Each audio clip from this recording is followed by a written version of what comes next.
Dear student, তো আজ আমি আলোচনা করি এইচএস 2027 লৈ। তো হাই সেকেন্ডারি 2027 চনত যেটো ফাইনেল হ'ব, তো তাত মানে MCQ থাকিব নে নাই, আৰু যদি MCQ থাকে কিমানটা থাকিব, আৰু MCQ কেনেধৰণৰ থাকিব সেই বিষয়ে আলোচনা কৰিম। তো ভিডিওটো ভাল লাগিলে এটা লাইক কৰি দিবা, চেনেলত নতুন হ'লে সাবস্ক্ৰাইব কৰি দিবা। তো মানে বহুতে মানে আমাক মেসেজ কৰিছে, কমেন্ট কৰিছে যে হাই সেকেন্ডারিত মানে MCQ হাই সেকেন্ডারি ফাইনাল পরীক্ষাত MCQ থাকিব না নাই এই বিষয়ে জানার কারণে, ঠিক আছে।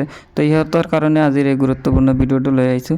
তো প্ৰথম কথাটো হ'ল MCQ তো থাকিবই, মানে কিমানটা থাকিব সেইটো হ'ল মেইন। মানে MCQ থাকিব, কেনেকুৱা থাকিব তাৰমানে ধৰা তোমালোকৰ যিটো মানে মেট্ৰিক পৰীক্ষাত দিয়া থাকে 50% MCQ থাকে। তো 50% যে MCQ থাকে মেট্ৰিক পৰীক্ষাত তেনেকুৱা নাথাকিব। তো কিমানটা থাকিব পাৰে 5টা বা 10টা থাকিব পাৰে MCQ।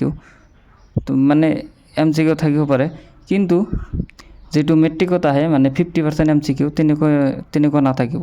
তো এইটো নিদিয়াৰ কাৰণটো মানে হৈছে কি, যেহেতু মেট্ৰিক মানে হাই সেকেন্ডাৰি দিয়াৰ পিছত তোমালোকে ডিগ্ৰীত যাবা, তো ডিগ্ৰীত মানে তেনেকুৱা MCQৰ কোনো মানে ধৰণৰ হেৰি নাই।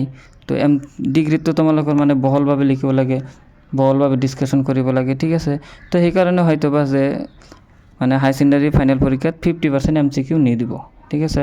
তো কিমানটা দিব, 10টা বা 5টা দিব পাৰে, ঠিক আছে। 10টা বা 5টা দিব পাৰে, কিন্তু 50% যে 50% যে MCQ থাকা সেইটো নাথাকিব। তো এইটো তোমালোকে নিশ্চিত হোৱা যে এইচএস ফাইনাল পৰীক্ষাত তো তোমালোকৰ 2027 যেটো হ'ব ইয়াত মানে MCQ 50% নাথাকিব। তো এইখিনি আছিল আজিৰ সৰু এটা ভিডিও।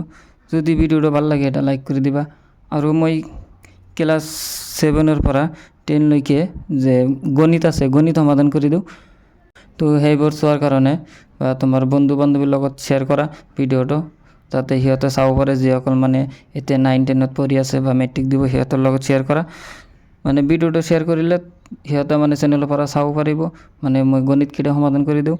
গতিকে এনেকুৱা ভিডিও চোৱাৰ কাৰণে চেনেলটো ছাবস্ক্ৰাইব কৰি অল নোটিফিকেশ্যন অন কৰি দিবা। তো আজিৰ কাৰণে এইখিনি, বাই বাই, টাটা।